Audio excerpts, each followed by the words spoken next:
Saya pergi dinas ke luar negeri selama sebulan. Ketika saya pulang, rumah mewah hadiah pernikahan saya sudah dijual. Ibu mertua memakai uangnya untuk membeli apartemen bagi adik-adik ipar saya. Suami saya hanya tersenyum. Kita kan satu keluarga. Maya, apa bedanya properti itu atas nama siapa? Saya tidak membantah. Saya hanya mengangkat telepon, menelpon kakak angkat saya, Mas Andi. Ada masalah. Saya dirampok oleh perampok yang memanggil saya Anak. Halo, sahabat. Selamat datang kembali di kanal kita, tempat kita merenungkan kisah-kisah kehidupan tentang harga diri dan keadilan. Kalau cerita ini menyentuh hati Anda, jangan lupa dukung kanal ini. Sekarang, izinkan saya bercerita dari awal. Nama saya Maya Anindya, 40 tahun. Saya direktur sebuah perusahaan konsultan keuangan di kawasan Sudirman. Sudah 12 tahun saya membangunnya dari nol. Saya terbiasa membaca angka yang orang lain coba sembunyikan. Klien saya perusahaan-perusahaan besar. Pekerjaan saya menemukan kebohongan di dalam laporan keuangan dan mengubahnya menjadi kebenaran yang tidak bisa dibantah. Ironisnya, kemampuan yang saya gunakan setiap hari di kantor justru tidak pernah saya arahkan ke dalam rumah saya sendiri. Karena di rumah, saya memilih percaya. Saya pikir keluarga tidak perlu diaudit. Saya keliru. Saya menikah dengan Bima 10 tahun lalu. Waktu itu, ia seorang pria yang sopan dan hangat. Keluarganya sederhana. Ibunya, Buati, seorang janda. Adik-adiknya, Sinta dan Rangga, masih muda. Saya datang dari keluarga yang lebih mapan. Ayah saya seorang notaris yang dihormati, tetapi saya tidak pernah merasa lebih tinggi dari mereka. Saya ingin diterima. Sejak awal, ayah saya ragu. Maya, kata beliau suatu hari, menikah itu bukan cuma soal cinta. Kamu menikahi seluruh keluarganya juga. Pastikan kamu melindungi dirimu. Saya pikir beliau terlalu khawatir. Saya mencintai Bima. Saya percaya cinta cukup sebagai hadiah pernikahan. Ayah memberi kami rumah di Pondok Indah. Rumah besar, indah, dengan taman luas. Tetapi ayah melakukan satu hal yang dulu saya tidak mengerti. Beliau membuat sertifikat rumah itu murni atas nama saya saja. Ini perlindunganmu. Nak, bisik beliau di hari akad. Simpan ini diam-diam. Jangan pernah lepaskan. Tahun-tahun pertama berjalan baik. Saya membangun perusahaan saya. Bima bekerja di sebuah bank. Kami mengundang Buati tinggal bersama kami. Karena saya tidak tega membiarkannya sendiri, saya menanggung biaya hidupnya. Saya membiayai kuliah Rangga. Saya memberi modal usaha untuk siapapun yang meminta. Tetapi semakin saya memberi, semakin sedikit saya dihargai. Buati mulai memperlakukan rumah itu seperti miliknya. Ia mengatur dapur, mengatur jadwal, mengatur Bima. Sinta sering datang, meminta ini dan itu. Lalu mengeluh kalau pemberian saya kurang. Saya menelan semuanya, menyebutnya pengorbanan demi keharmonisan. 3 tahun lalu, ayah saya wafat. Sejak itu, saya kehilangan satu-satunya pelindung saya dan keluarga suami saya perlahan.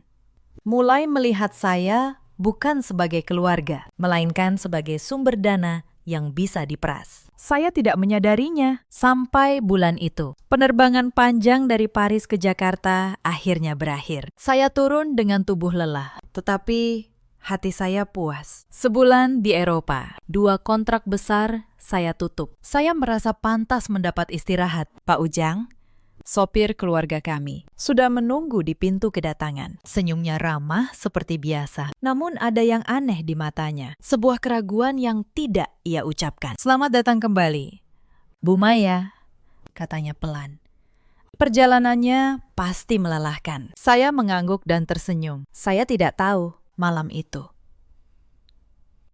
bahwa rumah yang saya tuju sudah bukan milik saya lagi. Mobil melaju menuju Pondok Indah. Saya memandang jalanan Jakarta yang basah sehabis hujan. Lampu-lampu kota berkelip seperti biasa. Hati saya tenang.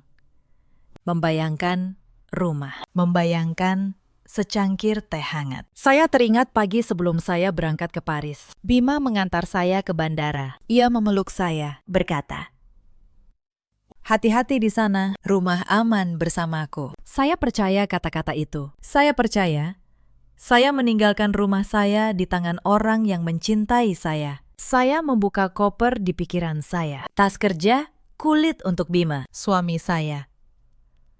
Perhiasan mutiara untuk Ibu Wati, ibu mertua saya. Sebuah tas mewah untuk Sinta, adik ipar saya. Saya selalu percaya kalau saya cukup baik, mereka akan menerima saya sepenuhnya. Saya keliru.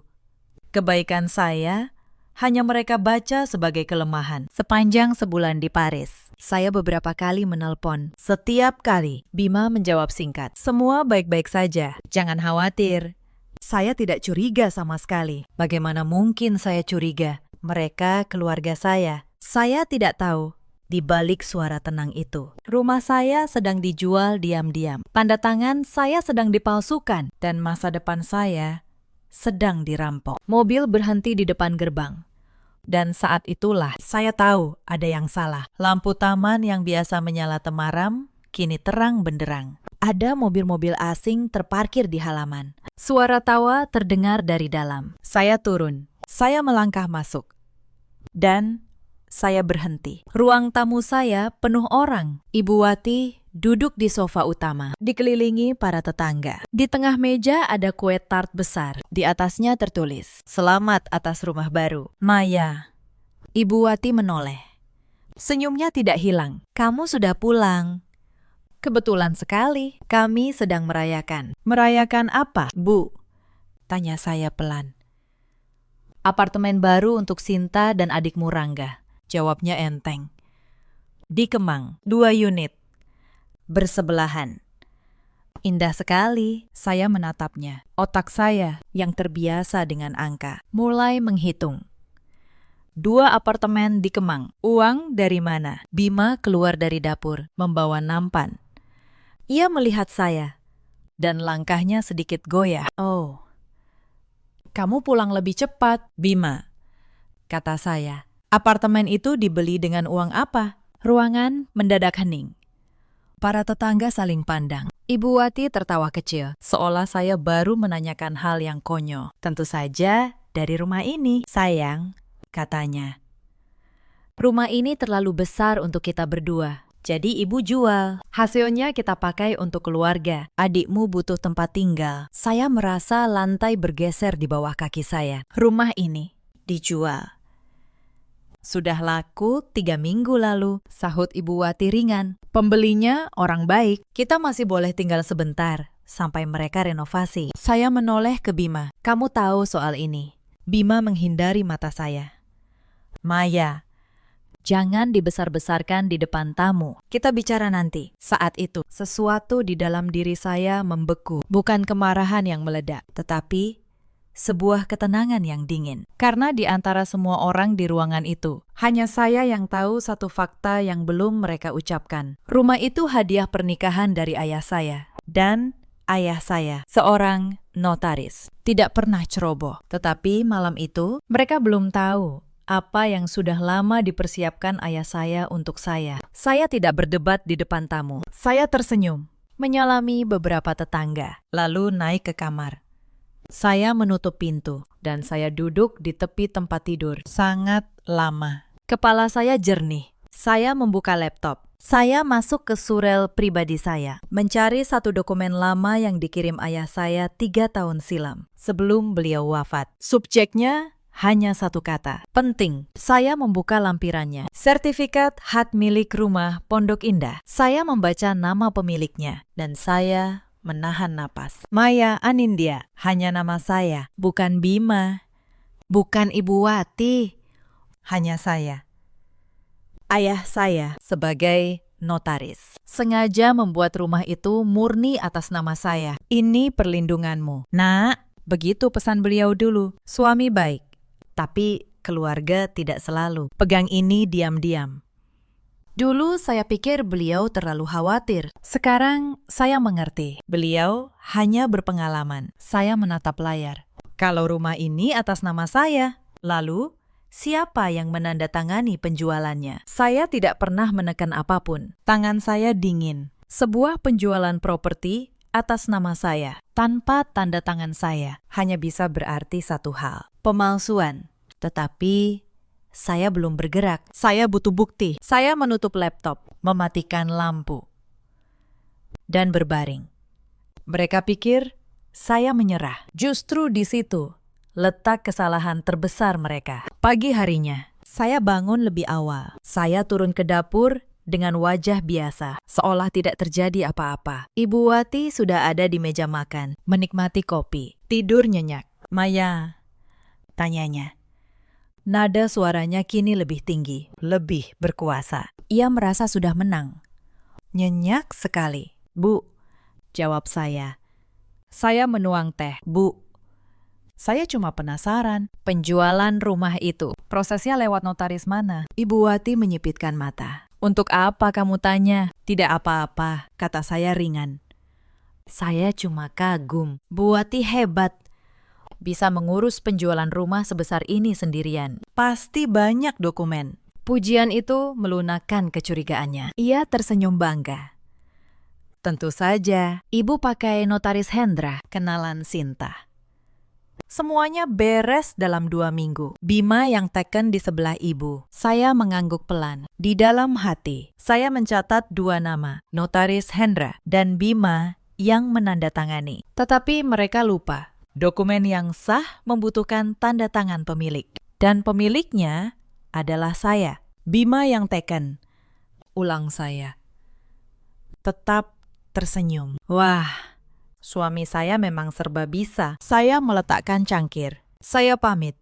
Bilang harus ke kantor. Di mobil, saya menelpon Pak Victor, asisten direktur saya yang paling saya percaya. "Pak Victor," kata saya butuh beberapa hal. Pertama, cari salinan akta jual beli sebuah rumah di Pondok Indah. Dijual 3 minggu lalu lewat notaris Hendra. Saya ingin lihat siapa yang teken. Kedua, hubungi kontak kita di pertanahan. Saya mau riwayat sertifikatnya. Ketiga, jangan beritahu siapapun. Siap. "Bu Maya," jawabnya. "Ada masalah?" "Belum," kata saya. "Tapi sebentar lagi akan ada. Bukan masalah saya, masalah mereka." Hari itu saya bekerja seperti biasa. Saya tutup beberapa rapat. Saya tanda tangani beberapa kontrak. Tangan saya stabil. Tetapi di sela waktu, saya menyusun rencana. 1 langkah demi 1 langkah. Sedingin neraca keuangan. Malam itu, di rumah, suasana berubah. Ibu Wati memanggil saya ke ruang tengah. Bima ada di sana. Sinta juga. Mereka duduk berjajar, seperti sebuah sidang kecil yang sudah disiapkan. "Maya," kata Ibu Wati. Suaranya manis, tetapi dingin. "Karena rumah ini sudah dijual, sebaiknya kamu mulai mencari tempat tinggal sendiri. Pembelinya ingin segera renovasi. Bima akan tinggal bersama ibu sementara di apartemen Sinta. Tapi untuk kamu, sepertinya lebih baik kamu kembali ke rumah orang tuamu." Saya menatap mereka satu persatu. Mereka ingin mengusir saya dari rumah saya sendiri. Rumah yang sertifikatnya ada di laci laptop saya, atas nama saya. "Begitu, ya," kata saya, tenang. "Jadi, saya yang harus pergi." "Jangan tersinggung," sahut Sinta cepat. "Ini demi kebaikan semua. Kamu kan sibuk kerja. Untuk apa rumah sebesar ini?" Saya tersenyum tipis. "Kamu benar, Sinta. Untuk rumah sebesar ini, untuk orang yang katanya cuma menumpang." Mereka tidak menangkap sindiran itu. Bima hanya menunduk. Diameter. Ketika saya menatapnya, ia tidak berani membalas tatapan saya. Pria yang berjanji melindungi saya di hari pernikahan, kini diam saat keluarganya mengusir saya. Saya naik ke kamar. Saya membuka catatan keuangan pribadi saya selama 10 tahun. Saya menghitung. Selama ini, berapa yang sudah saya keluarkan untuk keluarga ini? Biaya hidup Ibu Wati, kuliah Rangga, modal usaha yang tidak pernah kembali, cicilan mobil Bima. Saya menjumlahkannya. Angkanya membuat saya terdiam. Ratusan juta, mungkin lebih dari 1 miliar, mengalir dari saya ke mereka selama bertahun-tahun. Dan sebagai balasannya, mereka menjual rumah saya, lalu menyuruh saya pergi. Saya tidak marah lagi. Kemarahan sudah berubah menjadi sesuatu yang lebih jernih. Saya mencatat setiap angka, menyimpan setiap bukti transfer, bukan untuk balas dendam, untuk kebenaran. Sore harinya, Pak Victor menelpon. Bu Maya, saya sudah dapat salinan aktanya. Ada yang aneh. Aneh bagaimana? Di akta itu ada tanda tangan atas nama Ibu Maya Anindya. Tapi saya bandingkan dengan tanda tangan ibu di dokumen kantor. Beda jauh, ini palsu. Bu, saya menutup mata sebentar. Jadi benar, mereka memalsukan tanda tangan saya untuk menjual rumah saya. Sementara saya berada di belahan dunia lain. Mereka mengira saya tidak akan pernah tahu. Simpan baik-baik salinan itu, kata saya. Dan minta kontak kita di pertanahan. Kirim riwayat sertifikat ke surel saya. Malam ini juga. Satu lagi.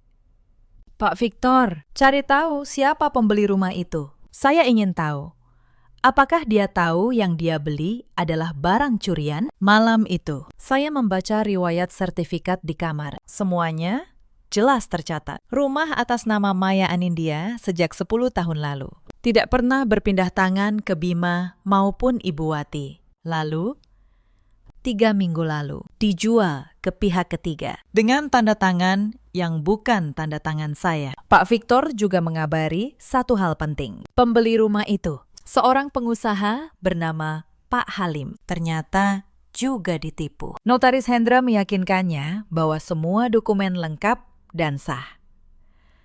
Pak Halim membayar penuh, tanpa tahu bahwa pemilik asli sedang berada di luar negeri dan tidak pernah menjual apapun. Berarti, korban dari penipuan ini bukan hanya saya. Ada orang lain yang juga dirugikan. Dan itu, dalam perhitungan saya, justru memperkuat posisi hukum saya. Bukti pertama sudah di tangan. Tetapi, saya belum cukup. Saya ingin tahu sejauh mana mereka berani. Maka saya memilih diam dan mengamati.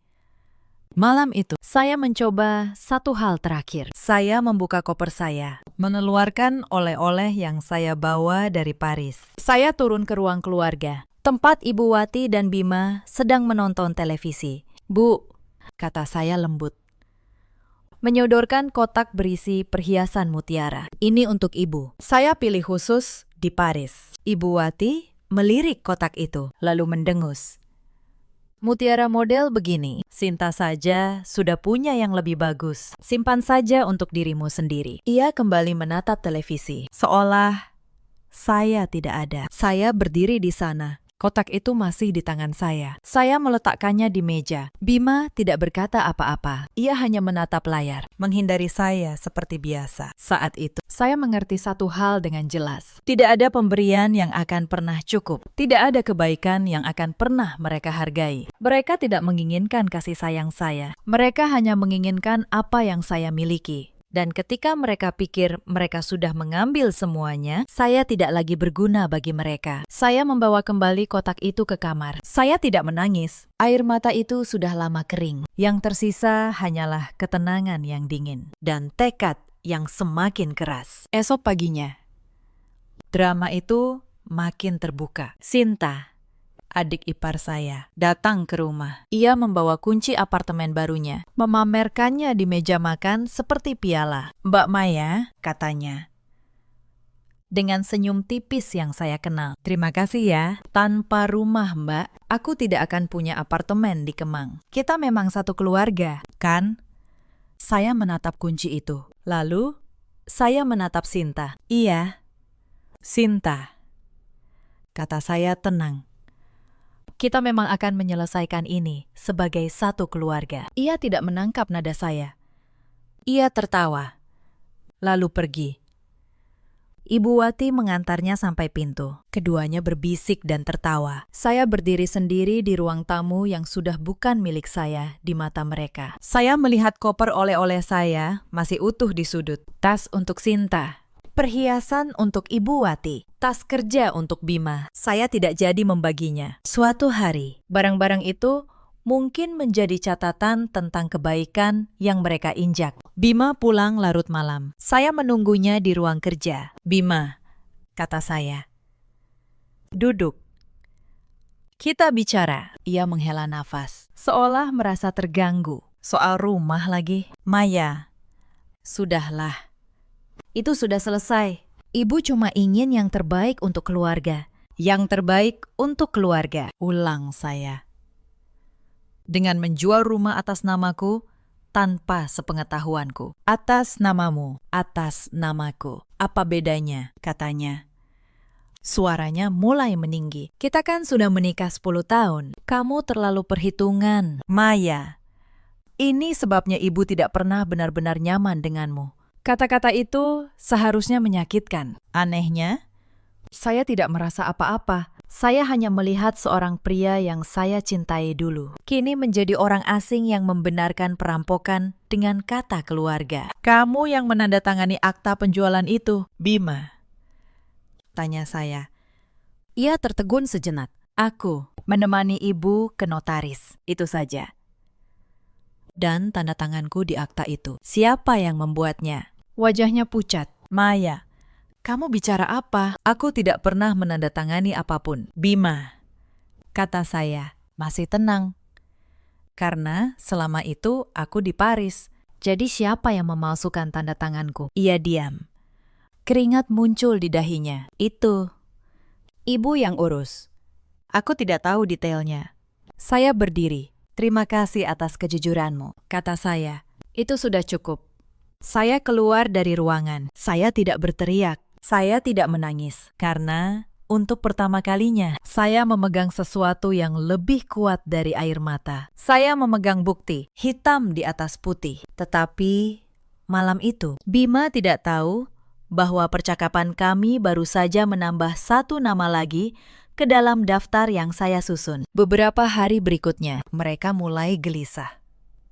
Mungkin Bima menceritakan pertanyaan saya kepada Ibu Wati. Mungkin mereka mulai mencium bahaya karena tiba-tiba sikap mereka berubah.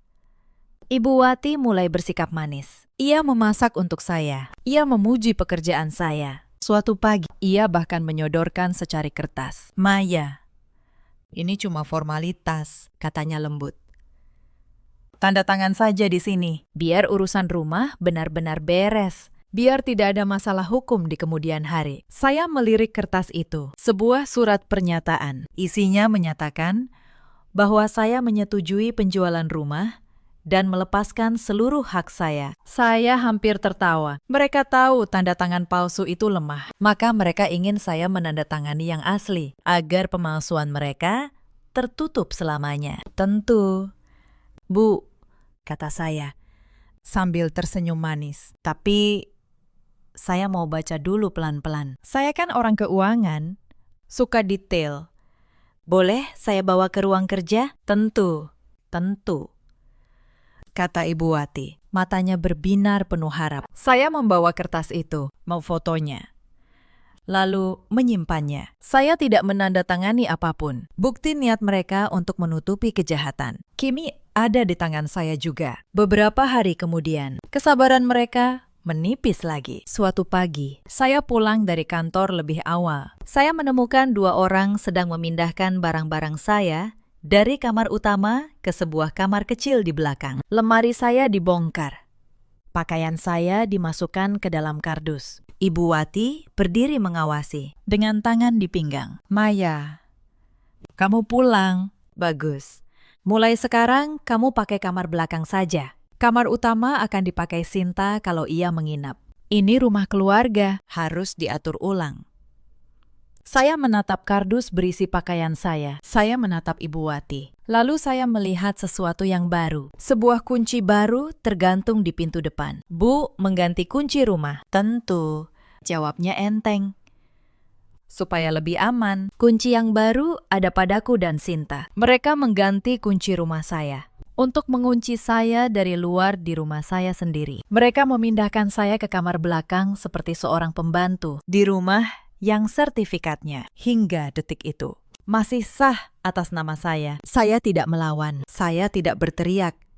Saya hanya mengeluarkan ponsel saya dan diam-diam memotret semuanya. Kardus-kardus itu, kunci baru itu, wajah puas Ibu Wati. Setiap foto adalah satu lembar bukti lagi tentang bagaimana mereka memperlakukan pemilik sah rumah ini. Baik. Bu, kata saya tenang. Saya pindah ke kamar belakang. Ibu Wati tersenyum penuh kemenangan. Ia pikir saya sudah benar-benar takluk. Ia tidak tahu, setiap penghinaan yang ia tumpuk hanya membuat dakwaan yang menantinya semakin berat. Tetapi malam itu, ia tidur nyenyak. Sama sekali tidak menyangka bahwa kunci baru itu suatu hari justru akan mengunci dirinya sendiri. Malam itu, saya tidur di kamar belakang yang sempit. Anehnya, saya tidur lelap.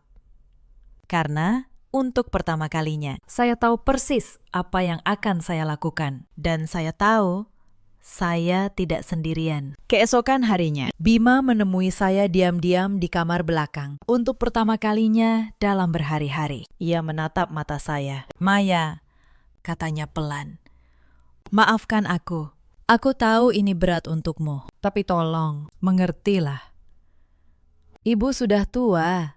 Sinta dan Rangga butuh bantuan. Kalau kita ikhlas, kita akan diberkahi." Saya menatapnya lama. Dulu, kalimat seperti ini mungkin akan melunakkan hati saya. Saya akan menelan amarah, menyebutnya pengorbanan. Tetapi kini, saya mendengar kata-katanya dengan telinga seorang akuntan. Setiap kalimatnya bukan permintaan maaf. Itu hanyalah bujukan lain agar saya menyerah. "Bima," kata saya, "tenang. Kalau ini soal ikhlas, kenapa kalian tidak meminta? Kenapa harus memalsukan tanda tanganku? Kenapa harus menjual rumahku saat aku tidak ada?" Orang yang ikhlas tidak perlu mencuri dari orang yang sudah memberi. Wajahnya berubah.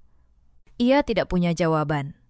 "Jadi kamu tidak mau memaafkan keluargamu sendiri? Keluarga tidak merampok satu sama lain." "Bima," jawab saya, "dan permintaan maafmu datang bukan karena kamu menyesal, tapi karena kamu mulai takut. Aku bisa melihat perbedaannya." Ia bangkit, marah dan malu sekaligus, lalu pergi. Saya tahu, setelah ini, tidak ada lagi jalan tengah. Mereka sudah memilih, dan saya pun sudah memilih. Saya hanya menunggu satu hari. Hari ketika semua bukti yang saya kumpulkan akan berbicara untuk saya dengan suara yang tidak bisa mereka bantah. Sebelum menemui kakak saya melakukan satu hal lagi. Saya meminta Pak Victor menelusuri rekening bersama saya dan Bima yang selama ini saya percayakan sepenuhnya kepadanya. Hasilnya membuat saya terdiam. Selama 6 bulan terakhir, ada banyak transfer keluar dari rekening itu. Ke rekening Ibu Wati, ke rekening Sinta, bahkan ke seorang notaris bernama Hendra. Jumlahnya tidak kecil. Bima sudah lama mengalirkan uang kami ke keluarganya, jauh sebelum rumah ini dijual. Penjualan rumah hanyalah puncaknya. Saya menatap daftar angka itu. Pria yang saya nikahi, yang setiap pagi makan dari meja yang saya sediakan, diam-diam telah merampok saya, sedikit demi sedikit selama berbulan-bulan. Dan saya yang sibuk bekerja dan percaya, tidak pernah curiga. "Simpan semua mutasi ini, Pak Victor," kata saya. "Setiap rupiah, setiap tanggal, ini akan menjadi bagian dari cerita yang lengkap." Hati saya terasa berat, tetapi pikiran saya semakin jernih. Saya bukan lagi seorang istri yang dikhianati. Saya seorang akuntan yang sedang menyusun sebuah berkas. Dan berkas itu, satu persatu, mulai lengkap. Sore itu, saya menemui Mas Andi, kakak angkat saya. Ayah saya mengangkatnya dulu, anak seorang sahabat yang yatim. Kini, ia seorang perwira tinggi di kepolisian, di unit yang menangani kejahatan ekonomi. Kami tumbuh bersama. Ia satu-satunya keluarga sedarah rasa yang saya punya setelah ayah wafat. Kami bertemu di sebuah kafe kecil yang tenang. Saya membentangkan semuanya. Sertifikat atas nama saya, riwayat pertanahan, akta dengan tanda tangan palsu, foto surat pernyataan yang mereka sodorkan. Mas Andi membaca dalam diam. Wajahnya mengeras. "Maya," katanya akhirnya, "kamu sadar apa artinya ini?" "Aku sadar," jawab saya. Pemalsuan surat, pasal 263 KUHP, dan penggelapan. Karena uang hasil rumahku, mereka pakai tanpa hakku. Mas Andi mengangguk pelan. Lebih dari itu, kalau mereka menjual properti yang bukan milik mereka dengan dokumen palsu, ini juga bisa masuk penipuan. Pasal 378. Tapi, Maya, ini keluargamu. Sekali kamu lapor, tidak ada jalan kembali. Saya menatap cangkir kopi saya. Saya membayangkan ayah saya yang dulu membangun rumah itu dengan tangannya sendiri sebagai jaminan masa depan saya. Saya membayangkan tanda tangan palsu di atas namanya. Mereka sudah memilih. Mas, kata saya. Aku hanya menanggapi pilihan mereka. Aku tidak mau balas dendam. Aku mau keadilan. Itu berbeda. Mas Andi menatap saya lama. Lalu ia tersenyum tipis. Senyum yang penuh hormat. Baik, kalau begitu kita lakukan dengan benar. Bukan dengan emosi. Dengan hukum saat itu. Saya tidak tahu bahwa Mas Andi akan menemukan sesuatu yang jauh lebih besar dari sekedar rumah yang dijual. Tetapi sebelum hukum bergerak, mereka melakukan kesalahan terbesar. Rupanya, Sinta punya seorang kenalan bernama Agus, seorang pengusaha yang sering ia banggakan. Ketika Bima dan Ibu Wati mulai panik karena saya tidak kunjung menandatangani surat itu, Sinta membawa Agus ke dalam masalah ini. Suatu siang, saya menerima telepon dari nomor asing, suara seorang pria, sombong dan mengancam. Ibu Maya, katanya. Saya pengacara keluarga Anda. Saya sarankan Ibu segera menandatangani surat itu. Kalau tidak, saya punya beberapa foto menarik dari perjalanan dinas Ibu di Paris. Foto Ibu dengan beberapa pria. Sayang sekali kalau sampai tersebar. Reputasi Ibu sebagai direktur bisa hancur. Saya terdiam sejenak. Lalu saya hampir tertawa. Foto makan malam bisnis saya dengan para mitra dari Perancis. Pria-pria paruh baya terhormat. Hendak mereka putar menjadi skandal. Jadi begitu, kata saya. Suara saya menjadi dingin. Anda mengancam saya? Saya menasihati Anda, jawabnya. Demi kebaikan Anda sendiri. Baik, kata saya. Saya catat. Terima kasih sudah menelpon. Saya menutup telepon. Tangan saya tidak gemetar. Mereka pikir mereka menekan saya. Padahal mereka baru saja menyerahkan senjata terakhir ke tangan saya. Saya langsung menelpon Pak Victor. Pak Victor, kata saya. Pertama, rekam dan simpan log telepon dari nomor ini. Kedua, buat surat resmi ke kuasa hukum kita. Nyatakan tindakan pria ini termasuk pasal 310 KUHP tentang pencemaran nama baik dan pasal 368 tentang pemerasan. Ketiga, buat laporan tambahan. Kirim langsung ke Mas Andi. Lampirkan kesaksian Anda soal ancaman ini. Siap, Bu Maya, jawab Pak Victor. Pria ini benar-benar menggali kuburnya sendiri. Iya, kata saya. Dan keempat, minta Mas Andi menyelidiki siapa Agus ini sebenarnya. Aku punya firasat. Orang yang seberani ini tidak bersih. Firasat saya benar. 3 hari kemudian, Mas Andi memanggil saya ke kantornya di unit kejahatan ekonomi. Ia meletakkan sebuah map di atas meja. Maya, katanya. Kamu harus siap dengan apa yang akan Mas katakan. Ada apa lagi? Mas, si Agus itu, kata Mas Andi. Menggeleng. Dia bukan sekedar penipu keluarga, dia penjahat ekonomi sejati. Ia membuka map. Ini rekening koran perusahaannya. Ini laporan pajaknya. Lihat, perputaran uangnya puluhan miliar sebulan. Tapi laporannya rugi terus. Kamu paham artinya. Saya berasal dari dunia keuangan. Saya sangat paham. Perusahaan cangkang, kata saya pelan. Dia membuat perusahaan untuk mencuci uang, menerbitkan faktur pajak fiktif, penggelapan pajak. Mas Andi mengetuk meja. Lebih dari itu, bisnis utamanya jual beli faktur pajak. Dia beli faktur masukan dari perusahaan cangkang lain, lalu jual faktur keluaran ke perusahaan yang ingin menghindari pajak. Puluhan miliar sebulan. Saya benar-benar terkejut. Saya menatap dokumen itu. Orang inilah yang Sinta bawa untuk mengancam saya. Orang inilah yang Ibu Wati percaya untuk menekan saya. Dan ancaman itu. Maya, lanjut Mas Andi. Pencemaran nama baikmu. Dia catat sebagai biaya konsultasi media di perusahaannya. Dia pakai uang hasil kejahatan untuk membiayai kejahatan lain.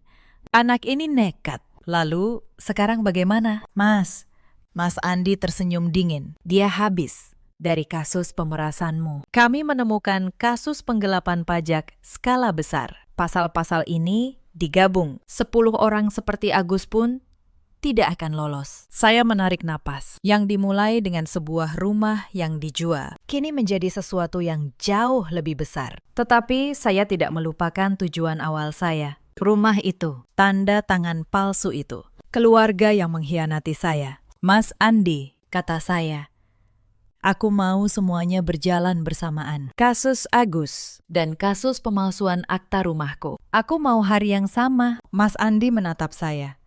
Kamu yakin? Begitu kami bergerak, ibu mertuamu, suamimu, adik iparmu, semua bisa ikut terseret. Aku yakin, kata saya. Mereka yang membuat rumah ini menjadi medan perang. Aku hanya menutupnya. Selama 2 minggu berikutnya, di rumah, saya tetap menjadi Maya yang tenang. Saya tersenyum kepada Ibu Wati. Saya tetap menolak menandatangani surat itu dengan alasan lembut. Saya masih membaca.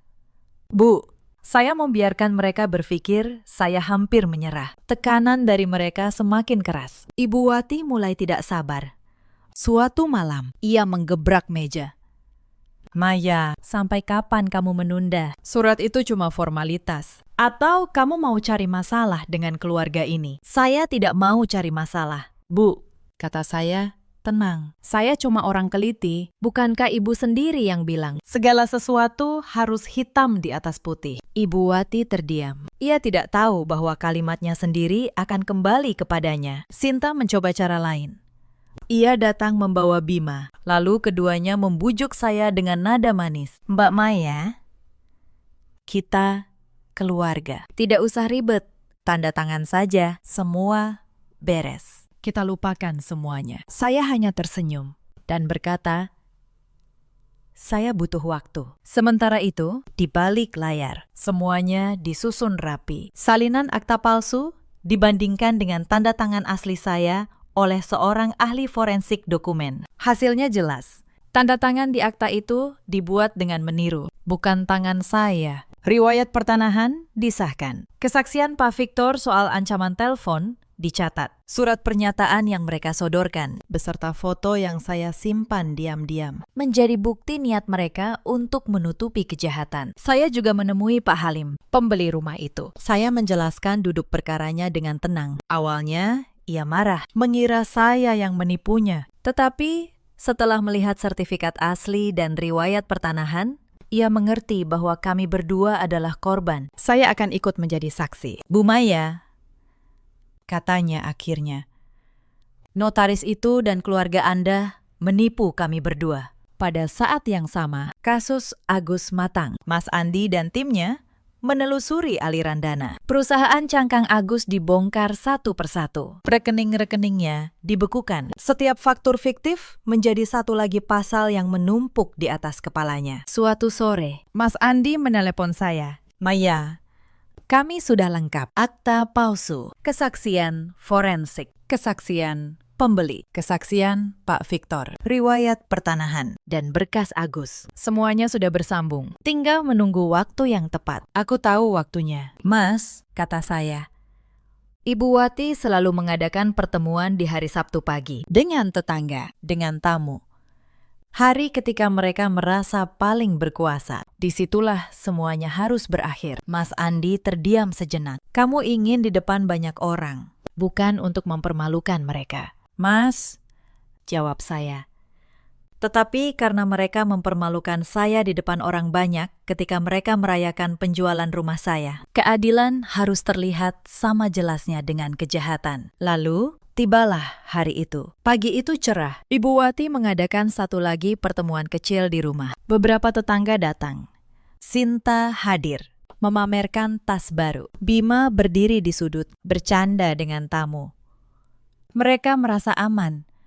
Mereka merasa menang. Mereka pikir rumah itu sudah menjadi milik mereka sepenuhnya. Saya turun dari kamar, berpakaian rapi, tenang.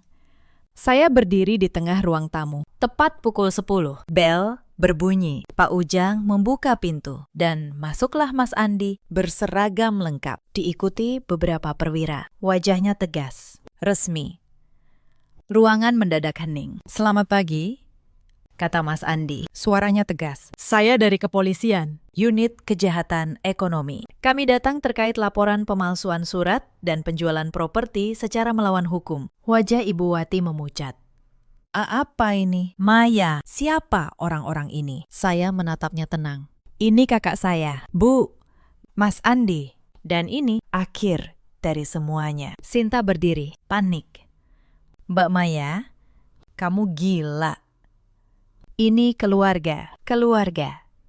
Ulang saya pelan. "Kalian menjual rumah atas nama saya dengan tanda tangan palsu. Kalian memakai uangnya untuk apartemen kalian. Lalu kalian menyewa seorang penjahat untuk mengancam saya dengan foto palsu. Dan kalian menyebut itu keluarga." Mas Andi melangkah maju, meletakkan map di meja. "Ibu Wati, Saudara Bima, Saudari Sinta, rumah di Pondok Indah ini terdaftar secara sah atas nama Maya Anindya. Penjualannya menggunakan tanda tangan palsu. Telah dikonfirmasi oleh ahli forensik. Ini melanggar pasal 263 tentang pemalsuan surat dan pasal 378 tentang penipuan." Bima maju. Suaranya gemetar. "Tunggu, Maya. Kita bisa bicara baik-baik. Tolong, jangan begini." Saya menatapnya. "Pria yang dulu saya cintai, aku sudah mengajakmu bicara. Bima, di ruang kerja malam itu, kamu memilih membela mereka. Sekarang sudah terlambat. Itu tidak adil." "Maya," kata Bima. Suaranya pecah. "Aku tidak punya pilihan. Ibu memaksaku." "Kamu selalu punya pilihan," jawab saya tenang. "Setiap hari selama 6 bulan. Ketika kamu mengirim uang kita ke mereka diam-diam, itu pilihan. Ketika kamu menemani ibu ke notaris, itu pilihan. Ketika kamu menyuruhku pergi dari rumahku sendiri, itu pilihan.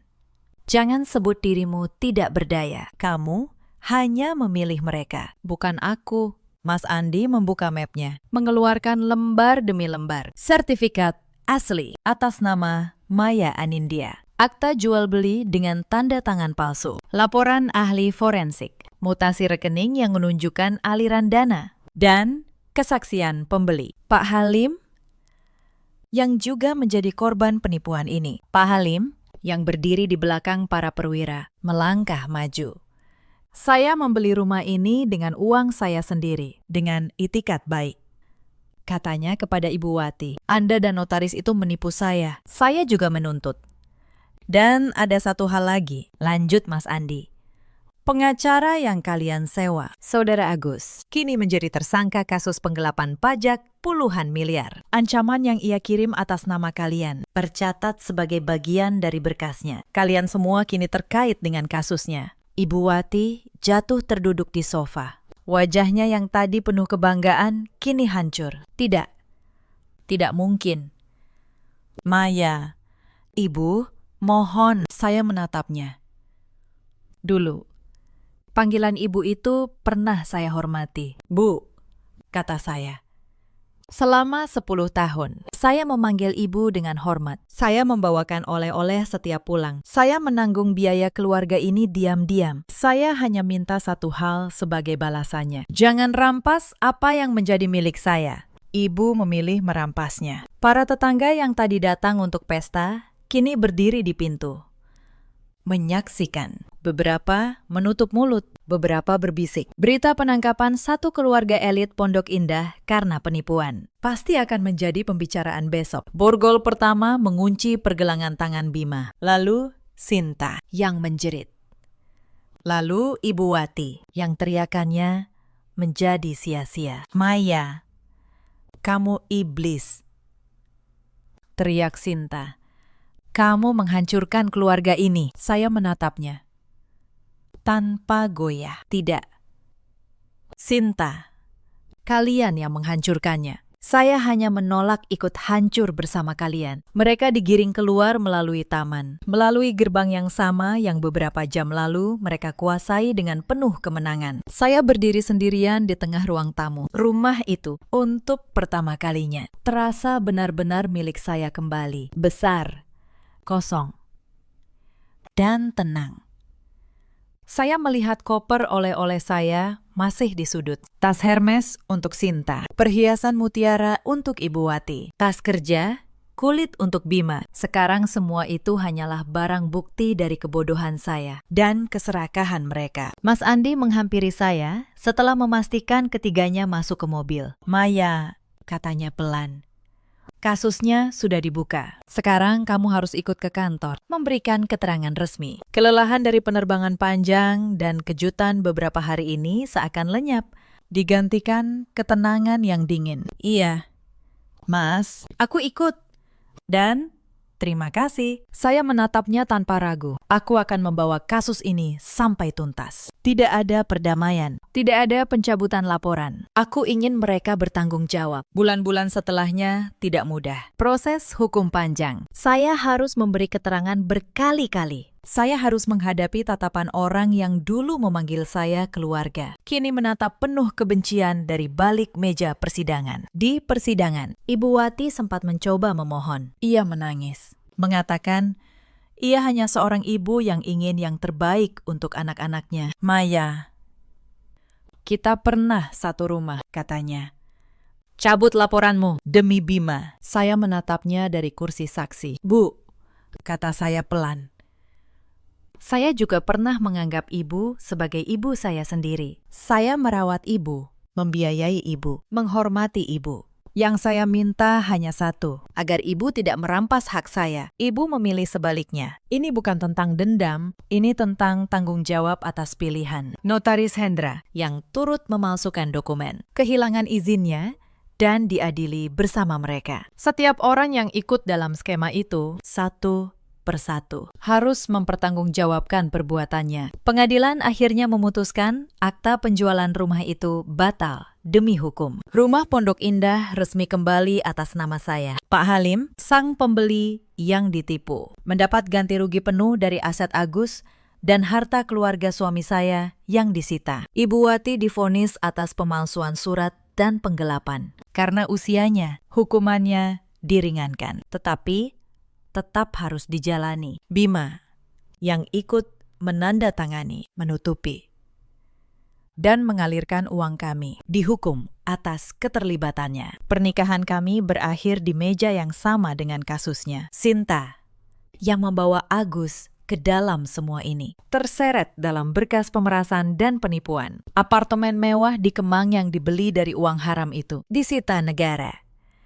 Agus, sang pengacara gadungan, mendapat hukuman terberat. Kasus penggelapan pajaknya membuka jaringan yang jauh lebih besar, dan ia harus menjawab semuanya di pengadilan. Dan saya kembali bekerja. Saya kembali ke rumah yang sunyi, yang kini benar-benar milik saya. Beberapa malam pertama, rumah itu terasa terlalu besar, terlalu hening.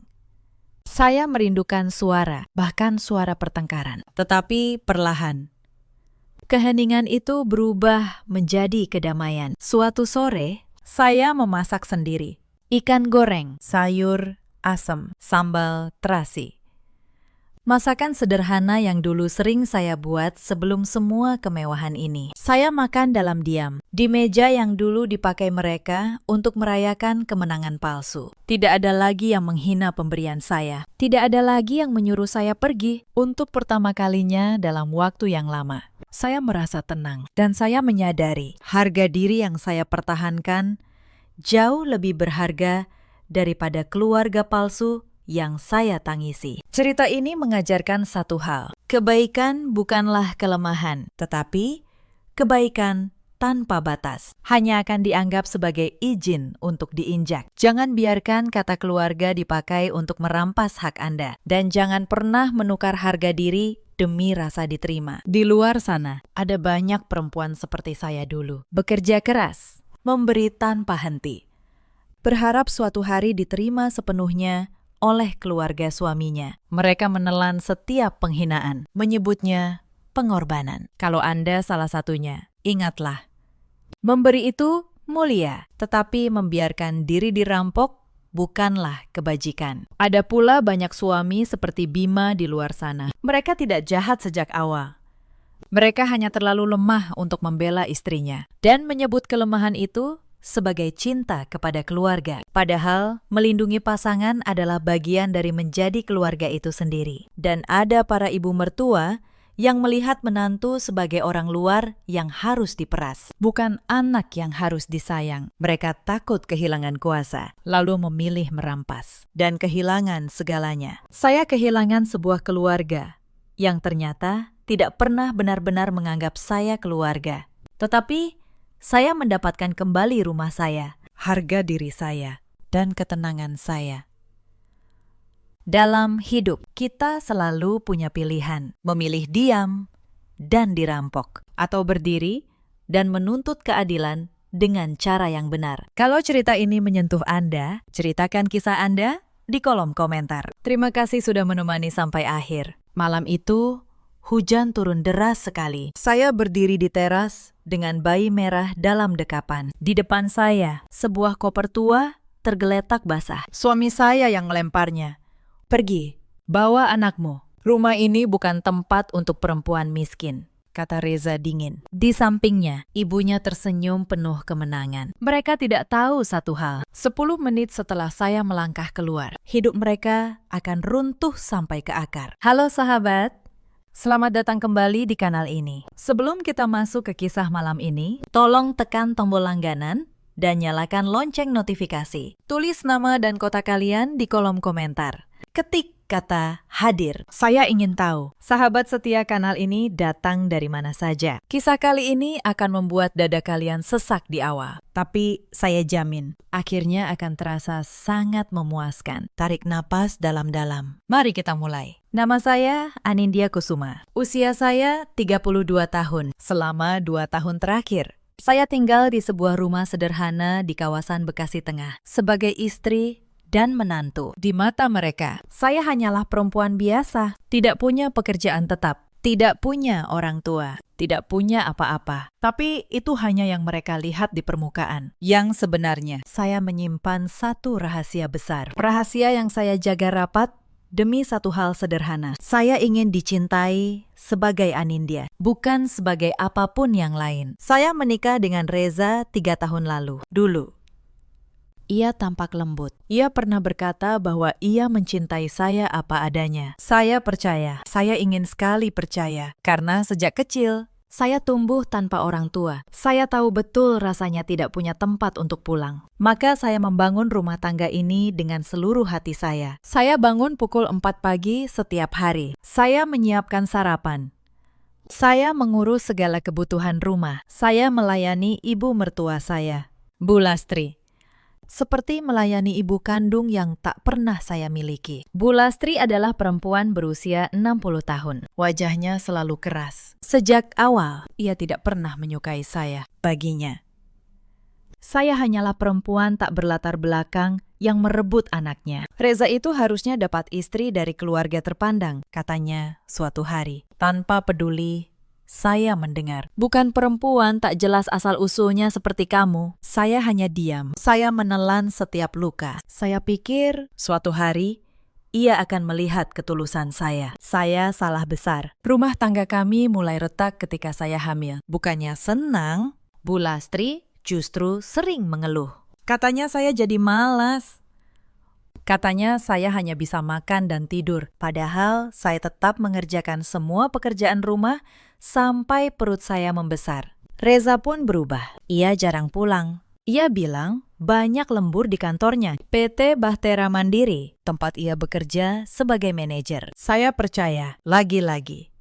Saya memilih percaya yang tidak saya tahu saat itu. Di balik kata lembur itu, ada seorang perempuan lain. Tapi saya akan ceritakan itu nanti, karena malam saat saya melahirkan, semuanya baru benar-benar dimulai. Saya masih ingat satu kejadian kecil yang seharusnya menjadi peringatan. Suatu malam, saya menyiapkan makan malam kesukaan Reza. Saya menunggunya pulang sampai larut. Ketika ia datang, ia bahkan tidak menyentuh makanan itu. Ia bilang sudah makan di luar, lalu langsung masuk kamar. Bu Lastri yang melihat itu hanya berkata, "Untuk apa repot-repot? Suami yang sukses memang sibuk. Kamu jangan banyak menuntut." Saya membereskan meja itu sendirian malam itu. Saya pikir itu hanya kelelahan biasa. Saya tidak tahu. Itu adalah awal dari sebuah pengkhianatan yang sudah lama berjalan di belakang punggung saya. Saya melahirkan anak saya, seorang bayi laki-laki, di sebuah rumah sakit kecil. Saya melahirkan sendirian. Reza tidak datang. Ia bilang ada rapat penting. Bu Lastri tidak datang. Katanya, ia malas berurusan dengan rumah sakit. Hanya seorang perawat baik hati yang menemani saya menangis di ruang persalinan. Saya pulang dari rumah sakit dengan tubuh yang masih lemah. Jahitan saya belum kering. Saya berharap untuk sekali ini saja saya bisa beristirahat. Harapan itu hancur tepat di hari pertama saya pulang. Pagi-pagi sekali, Bu Lastri menggedor pintu kamar saya. "Bangun, kamu pikir ini hotel?" teriaknya. "Ada banyak tamu mau datang melihat cucu. Masa mereka tidak disuguhi apa-apa? Cepat masak." Saya menatapnya tak percaya. Tubuh saya masih sakit. Bayi saya baru berumur 3 hari. "Bu, saya baru melahirkan. Tubuh saya masih lemah," kata saya pelan. Bu Lastri tertawa mengejek. "Melahirkan? Perempuan kampung dulu habis melahirkan langsung ke sawah. Kamu cuma cari alasan biar bisa malas-malasan di rumah, anakku." Maka saya bangun. Dengan tubuh yang masih nyeri, saya turun ke dapur. Saya memasak untuk belasan tamu. Saya menahan perih di setiap langkah. Sementara di ruang tamu, Bu Lastri tertawa-tawa, memamerkan cucunya seolah anak itu lahir dari rahimnya sendiri. Itu baru permulaan. Tapi malam itu, ada hal lebih buruk yang sudah menunggu saya di sudut rumah. Hari-hari berikutnya menjadi neraka kecil. Uang belanja yang diberikan Reza semakin menipis. Awalnya ia memberi cukup, lalu jumlahnya menyusut. Sampai akhirnya, ia hanya menyodorkan beberapa lembar uang sambil berkata, "Ini lebih dari cukup. Jangan boros." Saya bingung. Gaji manajernya tidak kecil. Kemana semua uang itu? Saya mencoba bertanya baik-baik. Reza langsung marah. "Kamu mau mengatur uangku? Kamu siapa? Kamu cuma numpang hidup di rumah ini. Bersyukur masih saya kasih makan." Kata-kata itu menusuk, tapi saya menelannya. Saya menghemat setiap rupiah. Saya makan seadanya, agar air susu saya tetap ada untuk bayi saya. Sementara itu, saya mulai memperhatikan sesuatu. Reza sering pulang membawa parfum mahal yang bukan untuk saya. Ponselnya selalu ia jaga. Suatu malam, mesin cuci di rumah rusak. Saya pikir Reza akan memperbaikinya, tapi ibunya melarang. "Buat apa diperbaiki? Ada menantu yang bisa mencuci dengan tangan," katanya. "Mesin cuci itu untuk orang penting, bukan untuk perempuan tak berguna." Maka, setiap hari, dengan tangan yang masih lemah, saya mencuci tumpukan pakaian seluruh keluarga. Pakaian Bu Lastri, pakaian Reza, bahkan pakaian dalam yang kotor. Saya merendam tangan saya di air dingin sampai jari-jari saya keriput. Sementara Bu Lastri duduk santai sambil menonton televisi. Saya merasa seperti pembantu di rumah saya sendiri. Tapi saya bertahan demi anak saya.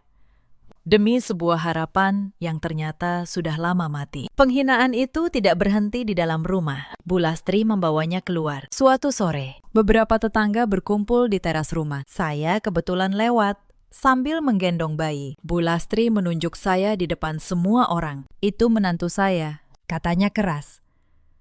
"Yatim piatu, tidak punya orang tua, tidak punya keluarga, tidak punya apa-apa. Untung anak saya mau menerimanya. Kalau tidak, entah jadi gelandangan, di mana dia sekarang." Para tetangga tertawa kecil. Saya berdiri membeku. Wajah saya panas. Fakta bahwa saya yatim piatu memang benar. Tapi mendengar luka lama itu dijadikan bahan tertawaan di depan banyak orang. Sungguh menyayat hati. Saya hampir tidak bisa menahan air mata. Tapi saya tidak menangis di depan mereka. Saya hanya menunduk. membawa bayi saya masuk ke dalam. Di balik pintu, saya membisikkan satu kalimat pada diri saya sendiri. Sabar, Anindya. Sebentar lagi, mereka tidak tahu di setiap penghinaan itu. Mereka sedang menumpuk hutang yang harus dibayar. Lalu, datanglah perempuan itu. Namanya Sasa. Usianya 27 tahun. Cantik, modis, dengan tas bermerek di lengannya. Suatu hari, Reza membawanya ke rumah, memperkenalkannya sebagai rekan kerja. Tapi cara Bu Lastri menyambutnya membuat saya curiga. Ia menyambut Sasa dengan senyum lebar yang tak pernah ia berikan pada saya. Nah, ini baru perempuan yang pantas untuk keluarga kita, kata Bu Lastri sambil menggandeng tangan Sasa. Cantik, modern, dari keluarga berada. Coba lihat menantu saya yang itu. Bumi dan langit. Saya berdiri di dapur, mendengar semuanya. Sasa melirik saya dengan tatapan merendahkan. Lalu, ia tertawa bersama Bu Lastri. Reza.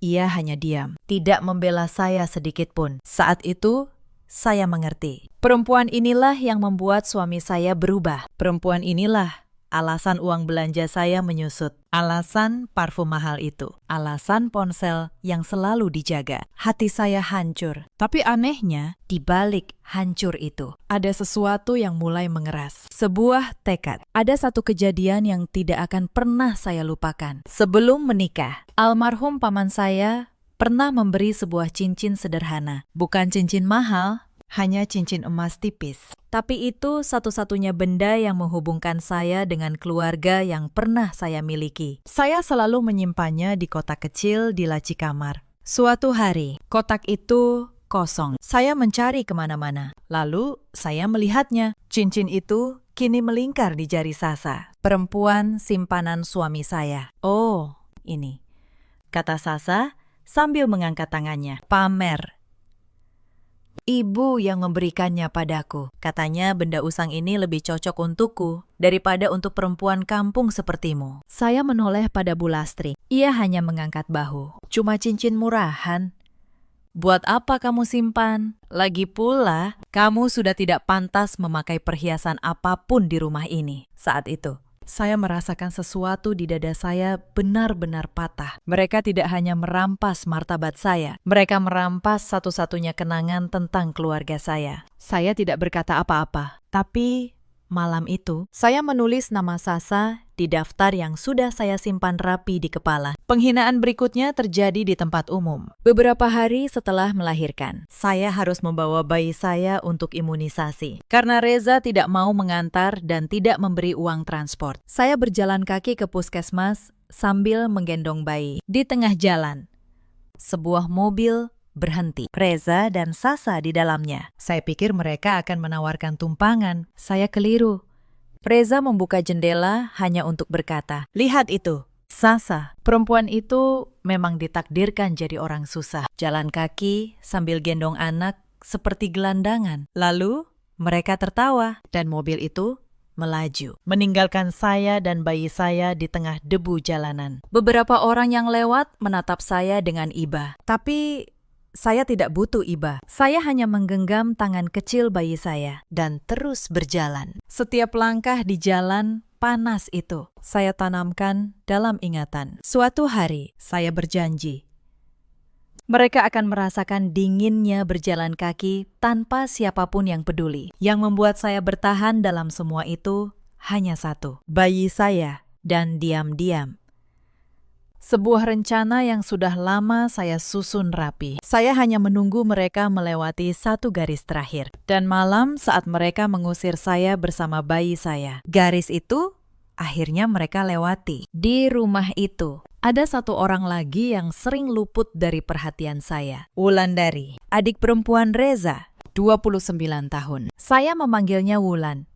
Selama ini saya pikir Wulan sama saja dengan ibunya. Ia jarang bicara dengan saya. Ia sering menatap saya dengan wajah datar yang sulit dibaca. Bu Lastri sering memuji Wulan dan menyuruhnya mengawasi saya. Maka, saya menjaga jarak. Saya pikir ia satu kubu dengan mereka. Saya tidak tahu bahwa Wulan diam-diam memperhatikan segalanya. Tapi itu Akan saya ceritakan nanti. Sementara itu, keadaan semakin parah. Suatu hari, saya menemukan tumpukan surat di laci meja Reza. Surat tagihan, surat hutang. Reza ternyata berhutang ke banyak tempat. Untuk apa? Untuk membiayai gaya hidup Sasa. Tas, perhiasan, liburan.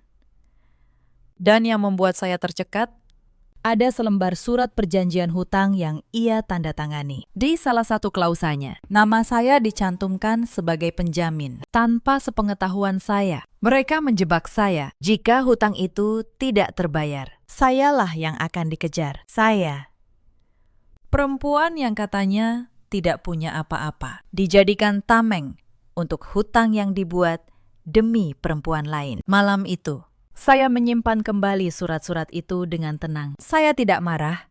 Saya hanya mencatat semuanya di dalam kepala. Setiap nama, setiap angka, setiap tanggal. Puncaknya datang lebih cepat dari yang saya kira. Suatu malam, Bu Lastri masuk ke kamar saya membawa selembar kertas. Tanda tangani ini, katanya tanpa basa-basi. Saya membaca kertas itu. Isinya adalah surat pernyataan. Saya, Anindya, menyatakan bersedia meninggalkan rumah, melepaskan semua hak, dan tidak akan menuntut apapun. Reza akan menikah lagi dengan perempuan yang lebih pantas, kata Bu Lastri dingin. Kamu sudah tidak dibutuhkan. Tanda tangani, lalu pergi. Saya meletakkan kertas itu di meja. Saya menatap mata perempuan tua itu. Dan anak saya, tanya saya pelan. Bu Lastri tersenyum kejam. Anak itu darah daging keluarga kami. Ia akan diurus oleh Sasa nanti. Kamu tidak punya hak apa-apa atas dia. Sesuatu di dalam dada saya membeku menjadi es pada saat itu. Mereka boleh menghina saya. Mereka boleh menjadikan saya pembantu. Tapi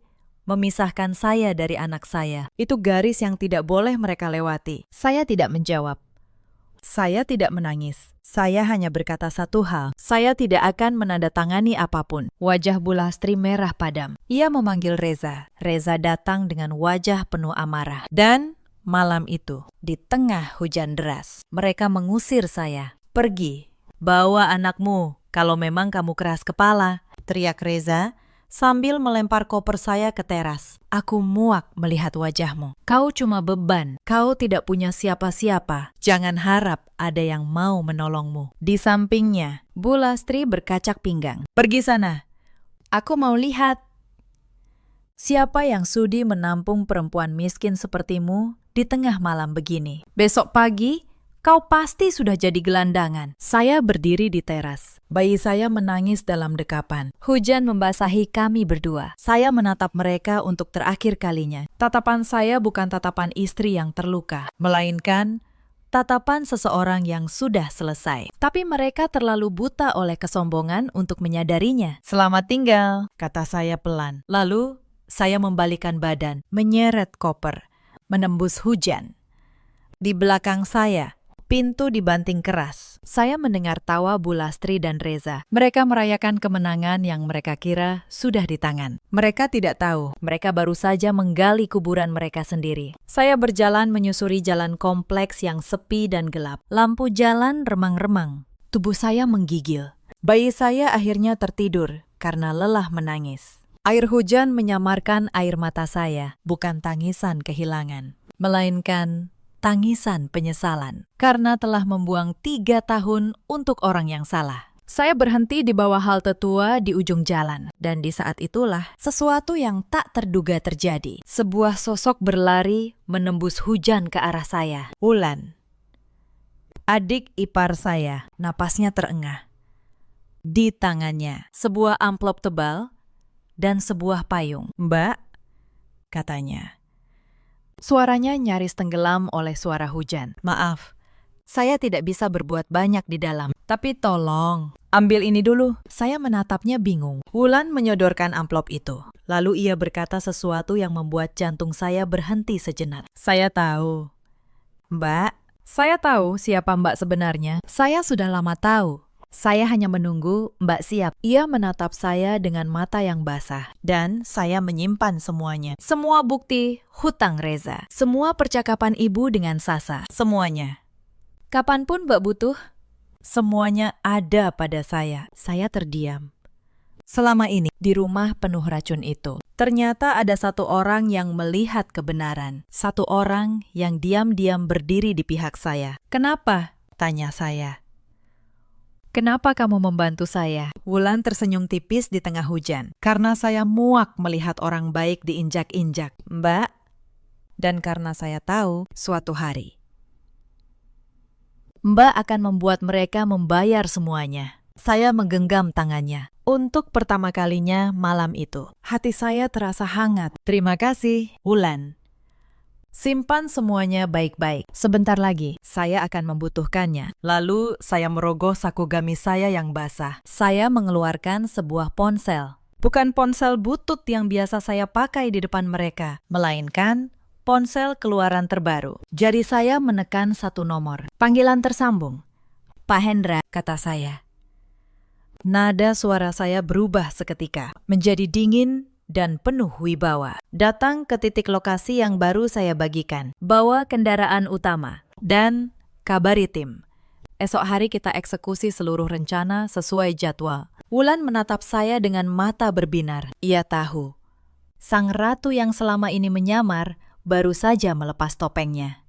Hanya beberapa menit kemudian, sorot lampu menyilaukan membelah kegelapan. Sebuah mobil hitam mewah meluncur halus mendekati halte. Seorang pria berseragam rapi turun membawa payung besar. Itu Pak Hendra, pengacara sekaligus tangan kanan saya yang paling setia. "Nyonya," ucap Pak Hendra sambil membungkuk hormat. Suaranya bergetar melihat kondisi saya. "Maafkan saya terlambat. Mari, silakan masuk." Saya masuk ke dalam mobil bersama bayi saya. "Wulan, saya minta ikut." Hawa hangat langsung menyelimuti kami saat saya menyandarkan kepala. Semua kelelahan 3 tahun terasa luruh. "Kita kemana, Nyonya?" tanya Pak Hendra dari kursi kemudi. Saya menatap lurus ke depan. Bibir saya menyunggingkan senyum tipis yang dingin. "Ke kantor pusat. Dan hubungi tim legal malam ini juga. Besok, saya ingin proses akuisisi PT Bahtera Mandiri dimulai. Beli perusahaan tempat mantan suami saya bekerja sampai tuntas. Karena yang mereka tidak tahu, perempuan miskin yang mereka usir malam ini adalah pemilik tunggal Cakrawala Group, perusahaan raksasa yang menjadi induk dari ratusan vendor di seluruh kota, termasuk PT Bahtera Mandiri, tempat Reza menggantungkan hidupnya. Puncak dari semua penghinaan di dalam rumah terjadi pada sebuah malam yang seharusnya tidak pernah ada. Reza mengadakan pesta kecil di rumah. Untuk siapa? Untuk Sasa. Ia mengundang teman-temannya untuk memperkenalkan Sasa sebagai calon istri yang sebenarnya. Di rumah yang sama, tempat saya tinggal sebagai istri sahnya. Tempat bayi saya tidur di kamar. Dan yang lebih menyakitkan, Bu Lastri menyuruh saya melayani pesta itu. "Kamu masih tinggal di sini, jadi kamu harus berguna," katanya. "Siapkan makanan, layani tamu. Anggap saja kamu pembantu yang dibayar dengan atap di atas kepalamu." Saya berdiri di dapur, menyiapkan hidangan untuk perempuan yang merebut suami saya. Saya mendengar tawa mereka dari ruang tamu. Saya mendengar Sasa berkata, "Untung Reza sadar. Masa pria sesukses dia harus terjebak dengan perempuan tak berkelas itu?" Saya membawa nampan berisi minuman. Saat saya lewat, Sasa sengaja menyenggol tangan saya. Gelas-gelas itu jatuh, pecah, membasahi lantai.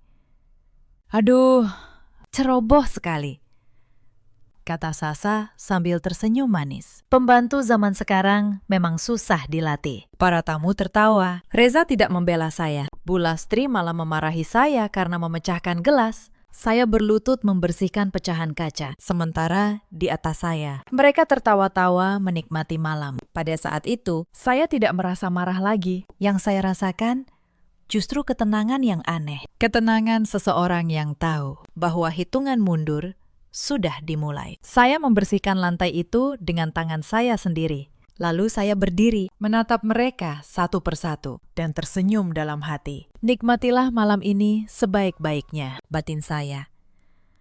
Karena ini adalah malam terakhir kalian tertawa, yang tidak mereka sadari. Setiap kali mereka menertawakan saya, mereka sedang memberi saya alasan untuk tidak ragu sedikit pun nanti. Dulu, jauh di dalam hati, saya masih menyimpan secercah harapan. Harapan bahwa Reza akan sadar. Harapan bahwa Bu Lastri akan melihat ketulusan saya. Malam itu, harapan terakhir itu padam sepenuhnya. Dan ketika harapan padam, yang tersisa hanyalah keadilan yang harus ditegakkan. Mobil itu melaju membelah malam, membawa saya kembali ke dunia yang sebenarnya milik saya. Selama 2 tahun, saya menyamar menjadi perempuan sederhana. Saya menyembunyikan Cakrawala Group. Saya menyembunyikan penthouse di pusat kota. Saya menyembunyikan semuanya. Bukan tanpa alasan.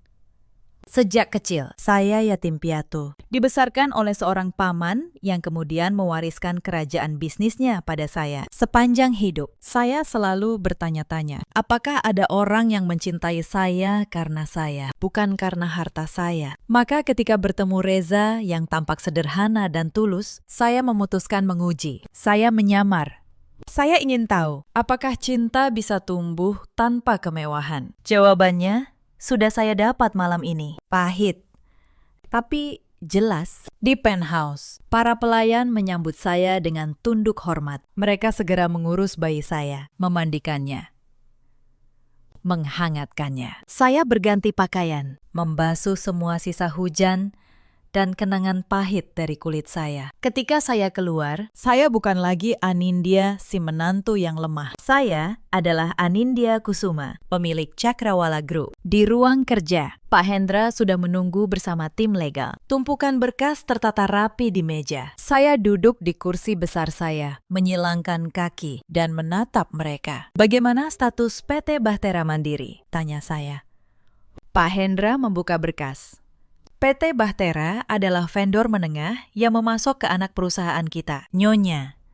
Kondisi keuangan mereka sedang buruk. Mereka bahkan sudah lama mengajukan proposal agar diakuisisi untuk menyelamatkan aset dari kebangkrutan. Senyum tipis terukir di bibir saya. Bagus sekali. Kebetulan yang sempurna. Besok pagi saat pasar saham buka, lakukan akuisisi penuh. Jangan menawar.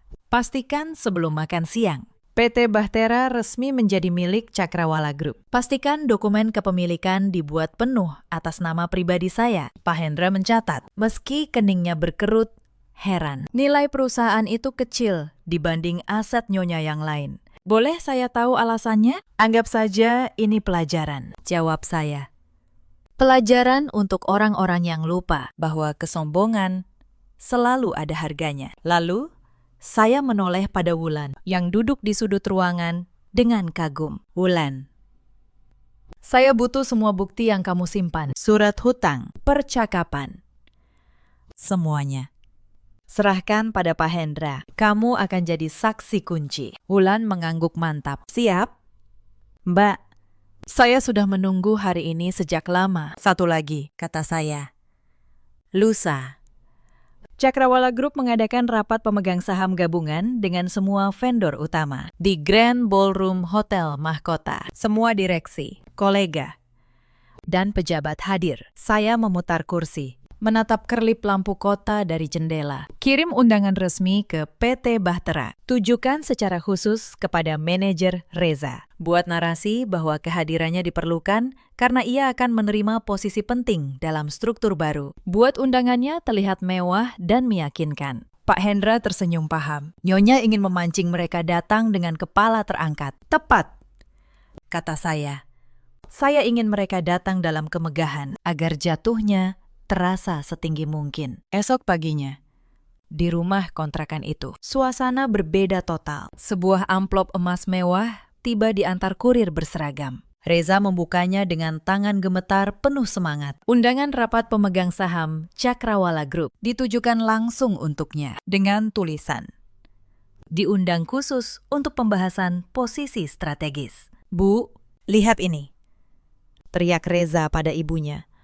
Aku diundang ke rapat pemegang saham Cakrawala Group. Itu raksasa yang menaungi perusahaan kita. Mereka pasti mau mengangkatku jadi direktur.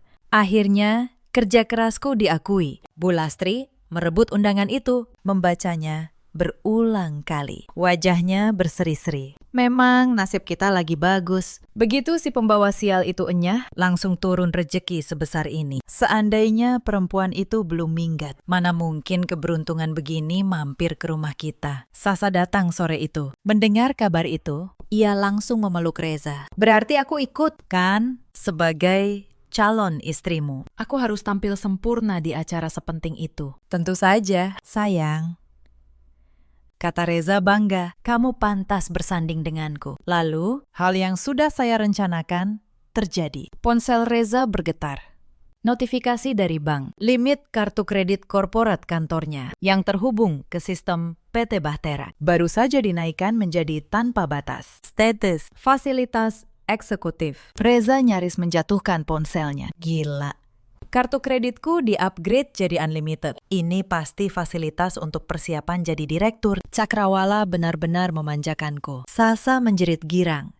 Berarti kita bisa beli apa saja. Baju, perhiasan. Semuanya untuk acara nanti. Bukan cuma itu. Kata Reza tertawa lepas. Ibu juga harus beli perhiasan baru. Jangan sampai kalah dengan istri-istri pejabat di sana. Bu Lastri tertawa terbahak. Ayo, kita habiskan. Kapan lagi bisa foya-foya pakai uang perusahaan? Mereka bertiga tertawa di teras. Begitu mabuk oleh kebahagiaan semu. Mereka lupa satu hal sederhana. Tidak ada yang gratis di dunia ini. Fasilitas dan undangan itu bukanlah hadiah. Itu adalah umpan. Dan di ujung kail itu, saya sedang menunggu dengan sabar hari itu. Mereka pergi ke pusat perbelanjaan paling mewah di kota. Mereka berjalan dengan dagu terangkat, seolah selebriti. Mereka memborong gaun, jas, sepatu, dan perhiasan. Sasa memilih 5 gaun sekaligus. Bu Lastri memilih gaun emas penuh kristal yang membuatnya tampak seperti lampu gantung berjalan. Reza memilih jas termahal. Saat membayar, kasir menyebut angka 350 juta rupiah. Tangan Reza sempat berhenti di udara. Tapi gengsi mengalahkan keraguan. Ia menyodorkan kartu kredit korporat itu. Gesek saja, katanya angkuh. Mesin memproses. Transaksi berhasil. Reza menghela napas lega, merasa tak terkalahkan. Di penthouse saya, ponsel saya berdenting. Notifikasi sistem keuangan. Transaksi kartu korporat 350 juta rupiah. Saya tidak marah. Saya justru menyesap teh saya dengan tenang. 350 juta hanya untuk pakaian badut. Gumam saya pelan. Pakailah sepuasnya, sebab makin tinggi gaun yang membungkus tubuh kalian, makin telak nanti jatuhnya. Ketika saya buka semua kepalsuan itu di hadapan banyak orang. Malam itu, Hotel Mahkota bersinar seperti istana. Deretan mobil mewah mengantre di lobi. Para tamu adalah kaum elit kota, konglomerat, pejabat, dan para pemegang saham besar. Lalu sebuah taksi online berhenti di depan karpet merah. Pintu terbuka. Keluarlah 3 sosok yang membuat para petugas parkir terdiam sejenak. Bukan karena terpukau, tetapi karena bingung melihat penampilan mereka. Reza melangkah lebih dulu. Dengan jas yang sedikit terlalu ketat. Di belakangnya, Sasa dengan gaun merah yang potongannya terlalu berani. Dan yang paling mencolok, Bu Lastri dengan gaun emas penuh kristal yang menyilaukan. Leher dan tangannya dipenuhi perhiasan. Ia berjalan seolah pemilik hotel itu. Mereka masuk ke ballroom megah. Di pintu, petugas memeriksa undangan. Saat melihat undangan emas itu, petugas tersenyum, terlalu ramah. Selamat datang. Bapak Reza, meja Anda di barisan depan, dekat panggung utama. Hati Reza melonjak. Ibu dengar tadi. Baris terdepan, itu kursi khusus jajaran direksi dan investor besar. Berarti kedudukanku di puncak sudah pasti. Mereka melangkah ke meja depan. Di sekeliling, para tamu mengenakan busana elegan berwarna lembut. Rombongan Reza tampak seperti 3 burung merak tersesat di antara angsa. Beberapa tamu berbisik sambil melirik mereka. Bu Lastri menunjuk seorang wanita tua berambut perak yang berpakaian sederhana. Lihat ibu-ibu itu. Cibirnya keras. Bajunya kayak orang mau melayat. Pasti cuma istri karyawan rendahan. Padahal wanita tua yang ia hina itu adalah salah satu investor terkaya di kawasan ini. Harga satu brosnya bisa membeli seluruh kompleks tempat Reza tinggal. Kesombongan benar-benar telah membutakan mata mereka. Reza melihat beberapa atasannya duduk di meja belakang. Kepalanya semakin membesar. Lihat, Pak Rudi itu, bisiknya pada Sasa. Selama ini dialah yang paling sering membentak dan menyuruh-nyuruhku. Sekarang lihat, posisinya malah jauh di belakang mejaku. Mulai besok, justru aku yang akan mengatur dia. Waktu berjalan. Lampu meredup, musik berhenti. Seorang pembawa acara naik ke panggung. Selamat malam. Hadirin yang terhormat, suaranya menggema. Terima kasih telah hadir dalam rapat pemegang saham Cakrawala Group. Malam ini istimewa. Karena untuk pertama kalinya, kita akan menyambut langsung sosok yang selama ini memimpin dari balik layar. Pemilik tunggal Cakrawala Group. Jantung Reza berdegup kencang. Ia merapikan dasinya. Ia setengah berdiri. Bersiap kalau-kalau namanya yang dipanggil. Sasa, siapkan kameramu, bisiknya. Rekam saat aku naik panggung. Bulastri pun menegakkan badan dengan bangga. Membayangkan dirinya sebentar lagi disebut sebagai ibunda seorang pejabat tinggi. Mari kita sambut, lanjut pembawa acara, Ibu Anindya Kusuma. Seketika, waktu seakan berhenti bagi Reza. Senyum di bibirnya membeku. Tepuk tangan menggemuruh. Ribuan tamu berdiri memberi penghormatan. Anindya, Reza terbata. Kelopak matanya berkedip cepat, penuh kebingungan. Kok bisa namanya persis seperti... Belum sempat otaknya memproses. Pintu di tengah panggung terbuka. Asap dramatis menyembur. Seorang wanita melangkah keluar dengan anggun. Saat sorot lampu fokus, wajah itu terlihat jelas. Saya. Benar-benar saya. Tapi bukan Anindya yang biasa ia lihat mengepel lantai dengan daster lusuh. Saya mengenakan gaun sutra merah marun, rancangan desainer. Dengan tiara berlian kecil di kepala. Saya berjalan dengan dagu terangkat. Tatapan dingin dan penuh kuasa. Di belakang saya, Pak Hendra dan Wulan mengiringi. Reza jatuh terduduk kembali ke kursinya. Kakinya lemas. Itu Anindya.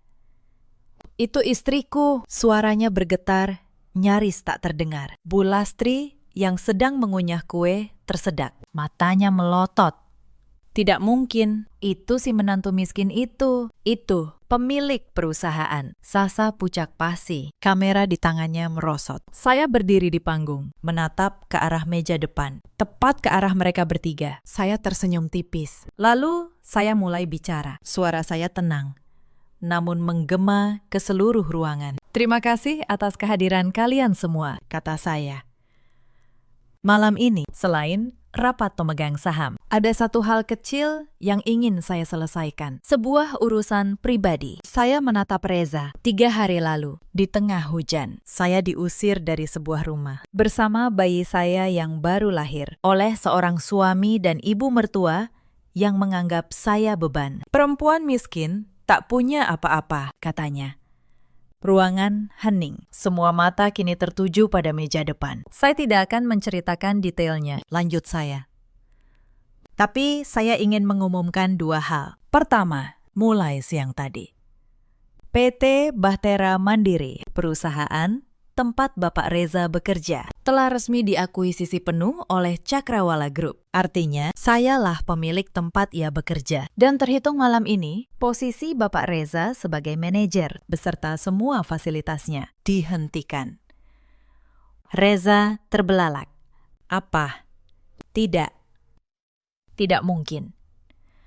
Kedua, saya melanjutkan tanpa belas kasihan. Kartu kredit korporat yang kalian gunakan untuk berbelanja 350 juta rupiah kemarin adalah kartu milik perusahaan saya. Semua tagihan itu kini menjadi hutang pribadi Bapak Reza bersama dengan hutang lain yang ia tanda tangani diam-diam dengan mencantumkan nama saya sebagai penjamin tanpa izin. Saya menoleh ke Wulan dan saya punya saksi, adik kandungnya sendiri yang menyimpan semua bukti. Wulan melangkah maju, menyerahkan map berisi dokumen kepada Pak Hendra. Wajah Bulastri memutih. Wulan, kamu mengkhianati keluargamu sendiri. Bukan saya yang mengkhianati keluarga. Bu, jawab Wulan tegas. Ibu yang mengkhianati orang baik yang sudah ibu anggap pembantu selama ini. Petugas keamanan mendekat. Saya memberi isyarat.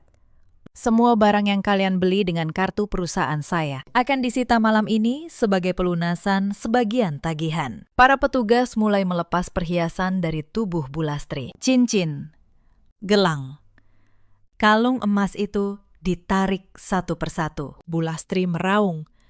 Bukan karena sakit fisik, tapi karena melihat kemewahan itu lepas dari tubuhnya. Tas mewah Sasa diambil. Sepatu hak tingginya pun ikut disita. Sasa terjatuh di lantai, tanpa alas kaki. Make up-nya luntur. Ini semua gara-gara kamu, Reza, jerit Sasa.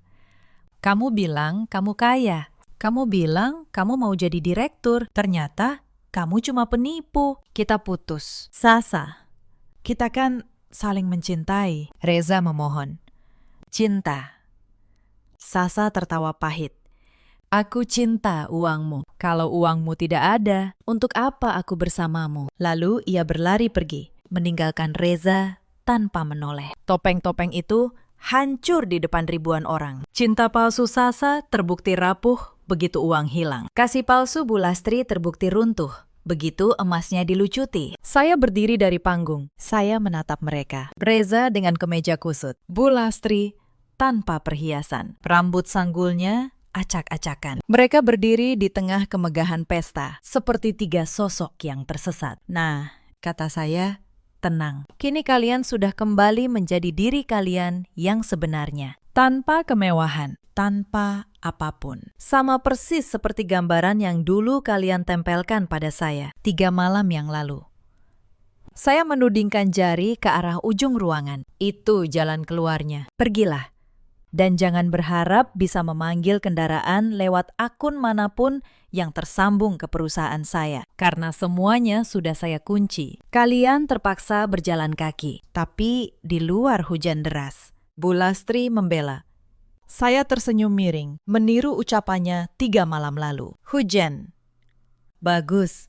Biar kalian merasakan apa yang saya rasakan malam itu. Bedanya, malam itu saya punya orang yang menjemput. Kalian sendiri. Saya penasaran. Adakah orang yang sudi mengulurkan tangan untuk kalian selarut ini? Kalian tak punya seorang pun. Bukan.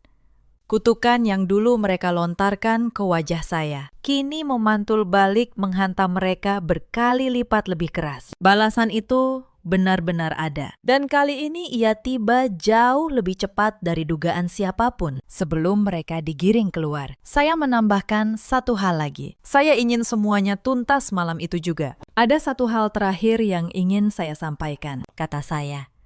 Masih dari atas panggung. Para tamu terdiam, menunggu.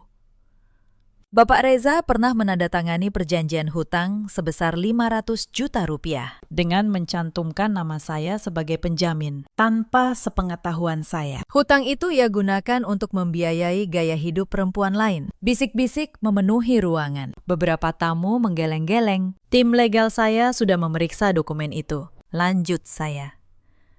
Tanda tangan penjamin atas nama saya adalah palsu, dipalsukan. Itu adalah tindak pidana. Pak Hendra, urus laporannya. Wajah Reza pucat pasi. Ia tahu apa artinya itu. Bukan hanya kehilangan pekerjaan dan harta, ia kini menghadapi masalah hukum yang nyata. Anindya, kumohon. Reza nyaris berlutut. Aku hilaf. Aku salah. Tolong. Demi anak kita. Saya menatapnya dingin. Anak kita. Ulang saya. 3 malam lalu, kamu menyuruh saya membawa anak itu pergi di tengah hujan. Kamu bilang, dia hanya beban. Sekarang kamu menyebutnya anak kita. Saya menggeleng pelan. Anak itu adalah anak saya. Hanya saya. Dan ia tidak akan pernah tumbuh di bawah bayang-bayang orang seperti kalian. Bu Lastri menangis meraung. Bukan tangisan penyesalan yang tulus, melainkan tangisan seseorang yang baru sadar bahwa ia telah membuang harta karun dengan tangannya sendiri. Saya teringat semua malam saya menahan lapar. Semua pagi saya bangun pukul 4. Semua kali saya mencuci pakaian mereka dengan tangan. Semua penghinaan di depan tetangga. Dan saya tahu, tidak ada satupun air mata mereka malam ini yang sebanding dengan air mata yang pernah saya tahan. Para petugas keamanan mencengkeram lengan mereka. Reza, Bulastri, dan Sasa yang sudah kembali karena tidak punya tempat tujuan, diseret melewati ribuan tamu. Sepanjang jalan menuju pintu keluar, mereka diteriaki. Penipu, tidak tahu malu, kualat.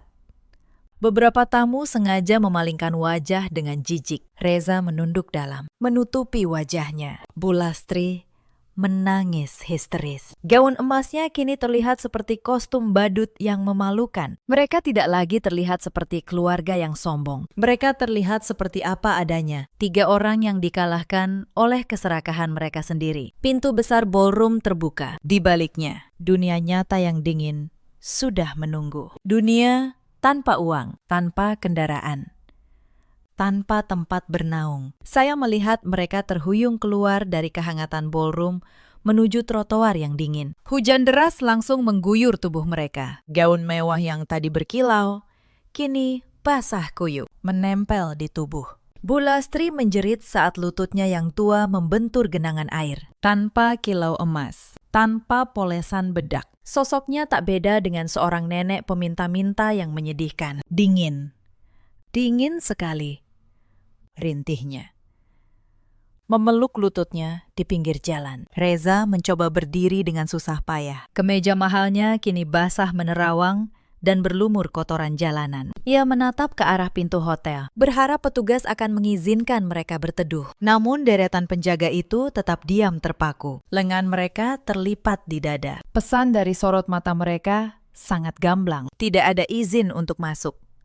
Saya teringat kata-kata Bulastri 3 malam lalu. Aku mau lihat siapa yang sudi menampung perempuan miskin di tengah malam. Kini, pertanyaan itu berbalik pada mereka. Siapa yang mau menolong mereka? Teman-teman Reza sudah tahu ia dipecat. Kerabat yang dulu mereka pandang rendah, sudah lama mereka putuskan hubungannya. Mereka benar-benar sendirian. Saya masuk ke dalam mobil saya. Hangat, kering, nyaman. Bayi saya tidur pulas di kursi bayi khusus di samping saya. Mobil melaju perlahan melewati mereka bertiga di trotoar. Reza menatap mobil itu dengan tatapan kosong. Tahu persis siapa yang ada di dalamnya. Tapi kali ini, ia tidak berani mengetuk lagi. Ia hanya menunduk, membiarkan hujan memukul kepalanya. Saya tidak menoleh. Tidak ada lagi yang perlu saya lihat di belakang. Semua yang berharga sudah ada di dalam mobil ini bersama saya. Wulan, yang duduk di kursi depan, menoleh ke belakang. Mbak tidak menyesal? Tanyanya pelan. Saya menggeleng. Penyesalan saya sudah habis 3 malam lalu. Wulan. Yang tersisa sekarang hanya ketenangan. Saya menatap wajah mungil anak saya yang tertidur. Saya menghabiskan 3 tahun mencoba membeli cinta dengan ketulusan. Ternyata ada orang yang tidak akan pernah menghargai itu, sebanyak apapun kita memberi. Pelajaran itu mahal, tapi saya sudah membayarnya lunas. Mobil terus melaju, meninggalkan jejak air di aspal, membawa saya kembali ke kehidupan yang sebenarnya. Bukan sebagai menantu yang diinjak-injak, melainkan sebagai perempuan yang akhirnya kembali berdiri tegak di atas kakinya sendiri. Cerita ini mengajarkan kita sesuatu yang sederhana. Jangan pernah menilai seseorang dari harta atau penampilannya. Dan jangan sekali-kali menyepelekan kasih tulus seseorang yang mendampingimu justru di masa-masa tersulit. Di luar sana, ada banyak perempuan seperti saya dulu. Perempuan yang diam, yang sabar, yang dianggap lemah hanya karena mereka memilih untuk tidak melawan. Tapi ingatlah, diamnya orang baik bukan berarti kelemahan. Kadang itu adalah persiapan. Di luar sana, ada juga banyak suami seperti Reza yang silau oleh hal baru, yang membuang permata demi batu kali. Dan ada pula para ibu mertua seperti Bulastri yang mengukur manusia hanya dari isi dompetnya. Setelah malam itu, Reza kehilangan segalanya. Pekerjaan, kekasih, dan tempat tinggal. Kabar terakhir yang saya dengar, ia menghadapi proses hukum atas pemalsuan tanda tangan dan kini bekerja serabutan dari satu tempat ke tempat lain. Bulastri yang dulu sombong, terpaksa tinggal di rumah seorang kerabat jauh yang dulu ia pandang rendah. Setiap hari ia menyesali keputusannya. tapi penyesalan selalu datang terlambat. Sasa, begitu uang menghilang, ia pun menghilang. Mencari korban baru di tempat lain. Sementara Wulan, satu-satunya orang berhati jernih di rumah itu. Saya angkat menjadi orang kepercayaan saya. Keberaniannya berdiri di pihak kebenaran, meski itu berarti melawan keluarganya sendiri, adalah hal yang paling saya hormati. Dan saya, bersama anak saya, memulai hidup baru. Bukan sebagai menantu yang diinjak-injak, melainkan sebagai diri saya yang sebenarnya. Seorang ibu yang akan membesarkan anaknya dengan kepala tegak. Dalam hidup kita selalu punya pilihan. Memilih menjadi orang yang menginjak atau menjadi orang yang tetap baik meski disakiti. Roda kehidupan selalu berputar dan karma, cepat atau lambat, selalu menemukan jalannya. Bagaimana menurut kalian tentang kisah ini? Ceritakan pendapat dan pengalaman kalian di kolom komentar. Terima kasih sudah menemani sampai akhir. Sampai jumpa di kisah berikutnya.